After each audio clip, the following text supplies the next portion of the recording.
Kaixo, arratsaldeon eta ongi etorri gaurko hitzaldira. Bueno, gaurkoan hitzaldia pixka teknikoagoa izango da, hala ere saiatuko naiz ahalik eta sinplena esplikatzen, bale? Baina gaia nahiko teknikoa da, beraz, ea zeo zer ulertzeko gai zeaten. Bale, pantailan ikus dezakezu bezala, bale? Gaia web 3 eta interneten etorkizun deszentralizatuaren inguruan hitz egingo dugu. Web 3.0, bale? Sistema hau ez da berria berez, bale? Baina datorren urteetan, bale? Noruntz bideratuko diren teknologiak, honekin lotuta egongo dira, bale? Beti bezala, zalantzaren bate balin baukazute, komentaren eta laukazue, bale? Baina, kasu honetan, ez dakit galdera haiek erantzuteko gai izango naizen, bale? Ze gai nahiko teknikoa da. Baina, bueno, saiatuko gara ahalik eta sinpleen esplikatzen gai hauek. Bueno, txarrer moduan, web 3 internet deszentralizatuago baten ikuspegia da. Non erabiltzaileek beren datu eta transizioen gaineko kontrol handiago duten blockchain eta kontratu adimenduak bezalako teknologiak erabiliz. Web 2ak ez bezala, non plataformak zentralizatuek informazio gehiena kontrolatzen duten, web 3k bitartekariak ezabatzea eta erabiltzaileak ahalduntzea bilatzen du. Bueno, azkenean, web bat aipatzen baldin badugu, horrek esan nahi du, webunetan gauzak sortzen zirenean, erabiltzaileak pasaitzat erabiltzen ziren pixkat identifikazio moduan, eta gero ja, web 2 sistemetan nolabait plataforma ezberdinen artean komunikazioa egoten hasi zenean, hauekin komunikatzeko erabiltzaile eta pasaitz bat erabili ordez, aukera hori ere zegoen, baina badidez beste toki batzutan gure Facebook, Google, Appleko kontuak erabilita, identifikatzeko aukera geneukan, bale? Horrek zen esan nahi du, azkenean hor ere beste bitartekari bat sartzen genuela. Eta kontrola gehien bat, beraiek zaukaten, bale? Beraiek sistemak erabiltzen genituelako, identifikazio moduan. Eta gaur egun, web 3ko sistema hauek, bale? Lehen esan dugu, blockchain, azken ingleseko hitz bada, bale? Itzulpen literala egiten baldin badugu, blokeen katea edo horrelako zezor esan dezakegu esan nahi duela, bale? Teknologia horrek, informazioa bloketan eta oinarritzen da, eta, hasiera baten segurua dela esan daiteke, bale? Zer da web 3a? Bueno, web 3, bale? Web 3.0 izenez ere ezaguna, blockchain teknologian oinarritutako World Wide Webaren interakzio berri baterako ikuspegia da. Deszentralizazioa eta tokenen ekonomia bezalako kontzeptuak barne hartzen dituena. Web 2an ez bezala, non datuak eduki eta konpainia nagusi talde txiki batean zentralizatuta dauden, web 3k erabiltzaileei kontrola itzultzea bilatzen du. Euren datuak edukitzeko eta kudeatzeko aukera emanez. Lehen ere esan dizuet, orain arte web 2 sistemekin azkenean beste enpresa handi batzuk zeuden bitartekari moduan, beraien informazioa erabiltzen zen, eta azkenean sistema horiei, sistema zentralizatuak deitzen zaie, dana interneten nolabait bideratuta dago, informazio guztia interneten dago, internetak kudeatzen duten enpresa handi hauengatik, bale? Eta azkenen bai edo bai, beraien sistemetatik pasa behar dugu beste sistema guztiak erabila izateko, bale? Hola, asko labur bilduz eta simplifikatuz, bale? Saiatu behar naiz, ahalik eta haien simplifikatzen, azkenen orokorrean guzti hau oso teknikoa da. Beraz, ahalik eta haien saiatu behar naiz, simplifikatzen jendeak ulerdezan kontzeptuak, bale? Orduan, web 3 honek bilatzen duena da, zuzenean erabiltzailea eta enpresa lotzea bitartekaririk gabe. Vale? Eta bizitzan danak dauka alde ona eta alde txarra. Eta hau ez da excepzio bat, eta honek ere abantai asko eta desabantaiak ere badauzka. Vale? Bueno, web hiruren oinarrizko printzipioak azkena zeintzuk dira deszentralizazioa, vale? Hau da, bitartekari horiek gainetik kendu eta zuzenean baten eta beste baten arteko komunikazio hori izatea, vale? Horien helburuetako bat ere zein da, erabiltzearen jabetza, vale? Bakoitzak bere informazioa babestea eta hori kontrolatzea nolabait, vale? Kontrol hori ez galtzea. Tokenen ekonomia, vale, hemen ja hasten gara sortzen Bitcoin eta horrelako diru digitala, vale? Horrekin ere zerikusia dauka sistema hauek teknologia honen inguruan funtzionatzen dutelako, vale? Eta beste printzipio bat, hori, elkarreragingarritasuna. Ze aplikazio dauzka teknologia honek? Bueno, alde batetik lehen esan dudana, vale? Finantza deszentralizatuak, DeFi bezala agertzen hemen, hau da, Bitcoin eta horrelako gauzetarako, vale? Beste aplikazio erabilera bat izan daiteke, hori, erakunde autonomo deszentralizatutak, edo DAO izenarekin ere ezagutu daitezke, gauza berdina, vale? Baina beste kontzeptu, beste erabilpen baterako, vale? Identitate digital subiranoa, hau da, bakoitzak bere nortasun digital bat izatea, vale? Eta hori zure esku egotea, zu kontrolatzea, nahi duzun moduan. Beste erabilpen aplikazio bat izan daitezke NFT-ak, vale? Gaur egun NFT asko jaitsi da, ez dago hain modan, baina duela urte pare bat edo, nahiko modan egontzen NFT-en hauek, vale? NFT-ak azkenen zer dira, irudi digital esklusio bat, vale? Edo kuadro digital esklusio bat. Azken da, zeo zer, vale? Digitala eta esklusioa. Vale? Orduan, NFT-ak adibidez, sortzen genuen irudi bat, ikono bat, argazki bat, eta hori saltzen duzu, eta nolabait justifikatzen duzu prezio bat, hori esklusioa delakoz, pertsona konkretu batek sortu delako, eta bakarrik horiek daudelako, vale? Gauza da, hori dana bezala, azken pixkat espekulatiboa da, baina, bueno, artean gertatzen den bezala, dana nahiko espekulatiboa da. Produktu baten prezioak, azkenean nork finkatzen du, hori ordaintzeko prest dagoen pertsonak. Vale? Norbaitek esango du, hori 20 euro kostatzen du, baina beste norbait hori produktu berdin hori 1000 euro ordaintzeko prest baldin badago, azkenean horretzeko 1000 euro prest baldin badago, hori da bere kosta, da bere balorea. Vale? NFT-ko merkatu azkena hori da merkatu digital bat, ez da merkatu fisiko bat, ez daukazu eskuan telefono bat, edo karta konkretu bat, edo produktu konkretu bat zure eskuan fisikoki ikutu zakezuna, baizik eta azkenean produktu digital bat da, vale? Beraz, horiek izaten dira NFT-ko merkoa da, vale? Gaur egun ere jarraitzen dute, baina ez daude hain bogan duela urte batzuk bezala, vale? Bueno, oraingoz galderarik ez diazu erantzun, beraz aurrera jarraituko dut. Vale, orduan, onlineko ekosistema, vale? Ingurunea beraztua, murgiltzailea eta esperientziala da. Eta erabiltzaileok ezin dugu soilik elkarregin eta edukia sortu. Prozesu konplexuak ere exekutatu eta automatiza ditzakegu smart contracts eta blockchain bidez. Azkenean, blockchain hori, teknologia hori da, bere garaien Ethereum eta sortu zen teknologia honekin, vale? Eta, bueno, teknologia pixkat aurrera egin du, orokorren kontzeptuak eta mantentzen ditu, vale? Baina, munduan beste guztiarekin gertatzen den bezala, gauza berriak ateratzen dira, gauzak hobetu egiten dira, eta honekin ere berdin gertatu da, vale? Orduan, hemen pixkat honek lortu nahi duena hori prozesuak konplexuiek pixkat pertsonarentzat erreztu, vale?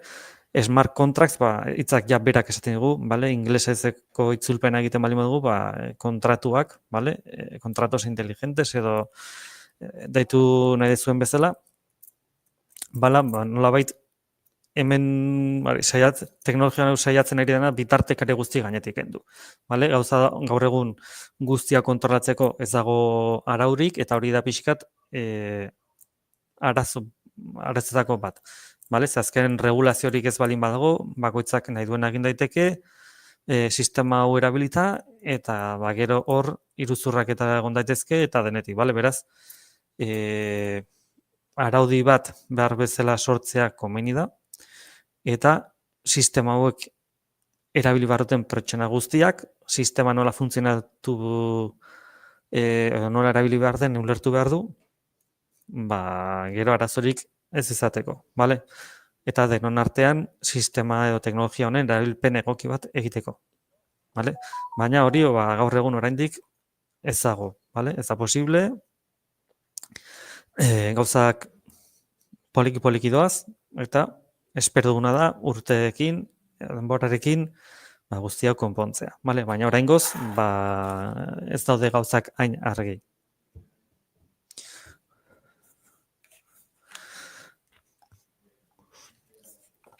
Vale, markatu. Ikuspegi teknikotik, interneteko zerbitzuetara sartzeko, balio biltegiratzeko eta dirua transferitzeko modua birdefinitzen du. Web baten erabiltzailea eta pasaitza erabiltzen zeren sartzeko. Web bian, baita Facebook, Facebook Connect, Google Connect, barkatu. Facebook Connect,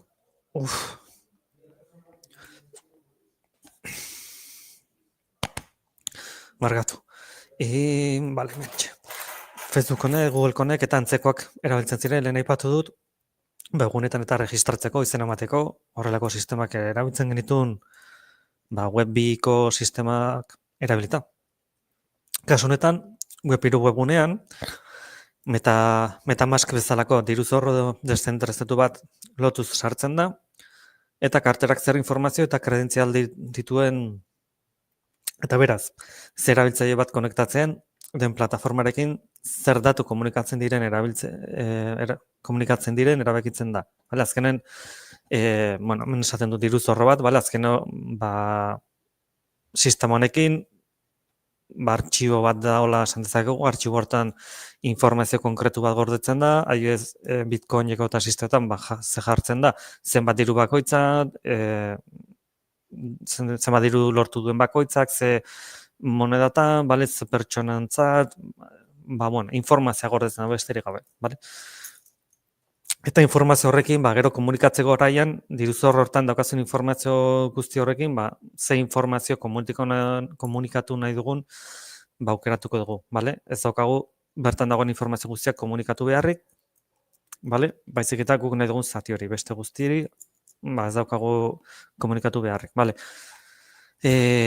Bale, ez dut teknizismotan sartu nahi, bale? Lehen hasieran esan dizuet, nahiko gai teknikoa da, eta gauza teknikoan sartuz, segura asko, jendea liatzen hasiko da, eta helburua da pixa da, kontzeptu orokorrak ulertzea. Beraz, teknizismotan ez sartzen saiatu behar naiz, bale? Ikusiko zue, etengabe, kontzeptu berdinak errepikatzen ari garela, bale? Deszentralizazioa da, horietako bat, bale?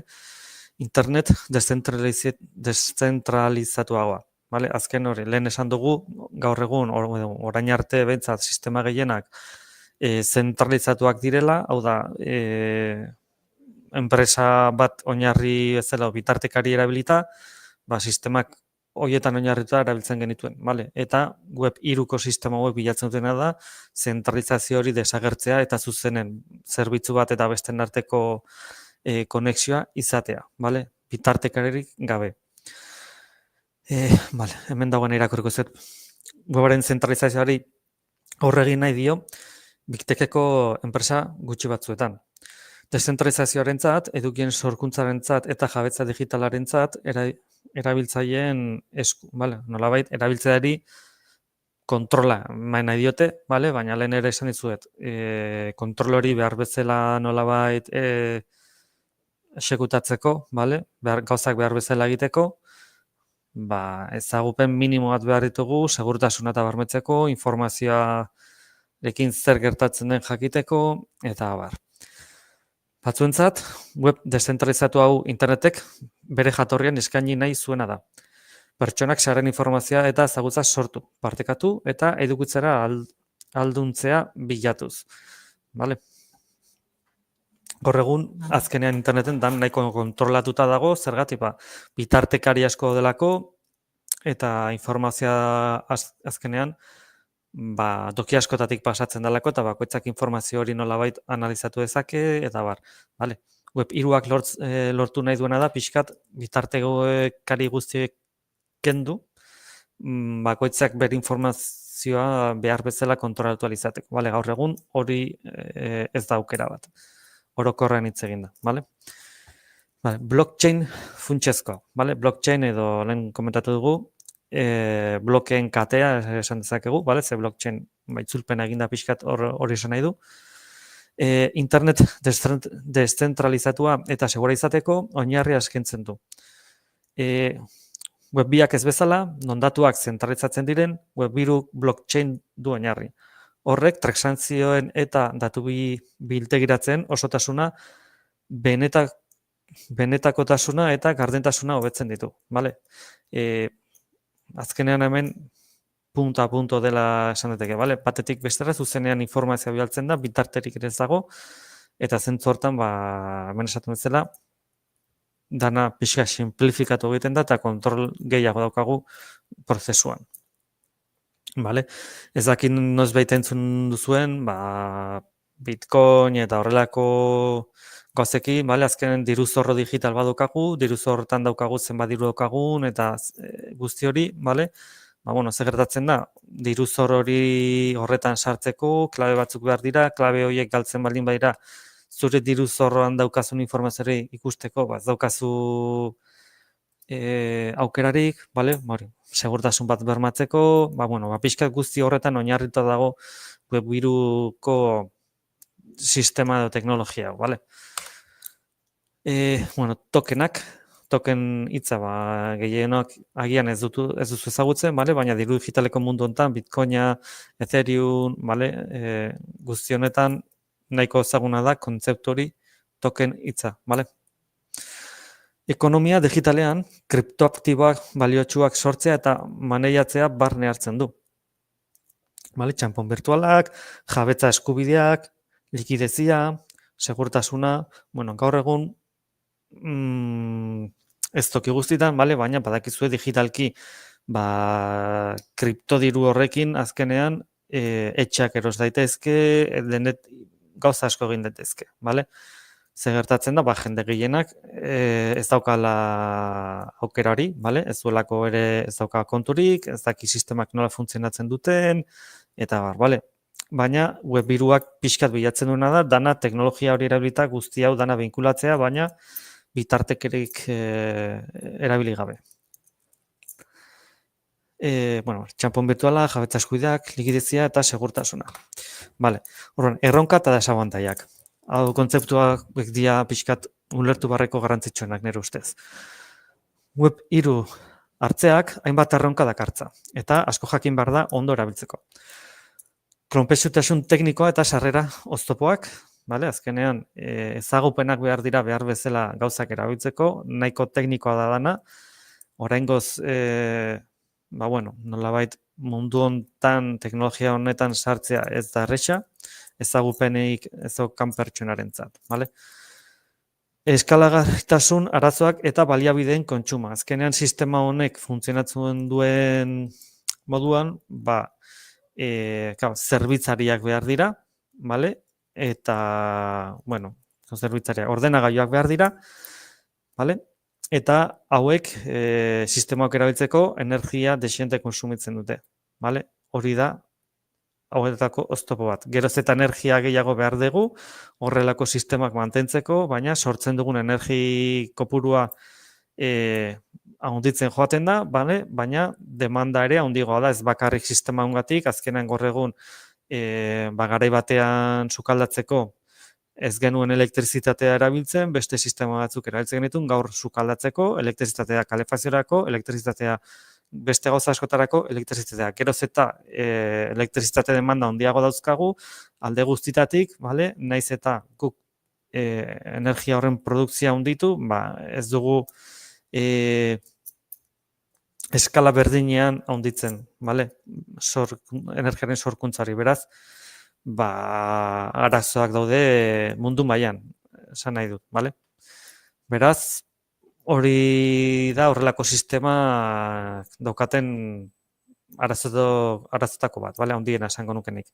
Eta zentzu horregatik, eskalagarritasuna arazoa da. Azkenen sistema, eskalagarritasuna azkenen da, dauzkazun gauzeki sistema berdin erabita gauzak handitzea, pasatzea nahi baldin badugu, ekonomikoki nolabait proportzional izan dadila, bale? Eta horrengoz hori ez da horrela, bale? Ez da horrela. Beraz, sistemak oraindik dexente garatu behar dira eskalagarritasun hau nolabait bermatu ahal izateko. Eta baliabideen kontsumori pixkatu onargarriago izateko. Vale, lege eta segurtasun arriskuak. Gaur egun hori, azkenen bitartekeriak erditik kendu nahi ditugu, vale?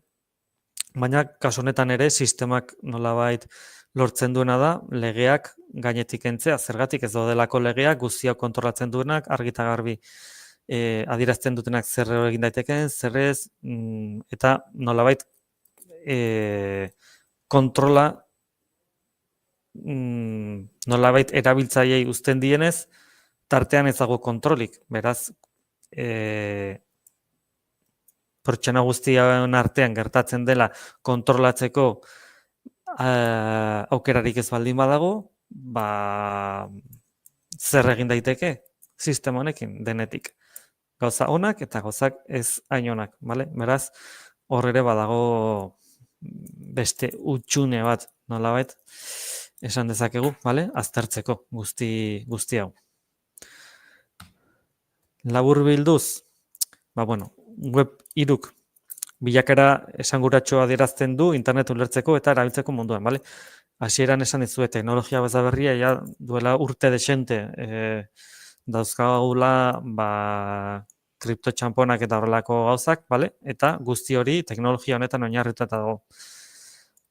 Gauza da, horretarako bakarrik ez erabiltzea eta teknologia hau horretaz aparte beste gauz batzutarako ere erabili ahala izatea.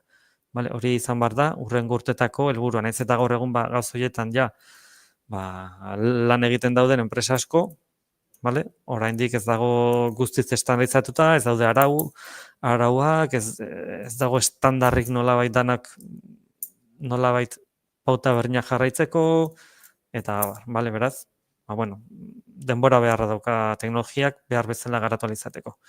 Eta gizarteak sistemak nolabait adoptatzeko, erabiltzen hasteko, guztiok ezagupenak izateko, eta bale, denbora behar du, jendeak guzti hau ikasi ahal izateko, ulertu ahal izateko, eta Vale, deszentralizazioa besarkatzean, kontrola eta jabetza erabiltzaileen esku egongo da.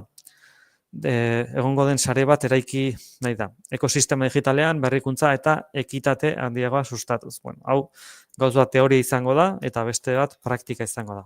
Vale? Beraz, ikusiko dugu hurrengo urtetan gauzak nola doaz aurrera, vale? Gauzak nola aldatzen diren, arauak ateratzen diren bai edo ez, zer regulazio ateratzen diren, ea ze estandar sortzen diren, ze azkenean merkatu bakoitzak edo bere ezaugarria dauzkate, bale? Kripto txamponak ezaugarri batzuk behar dituzte,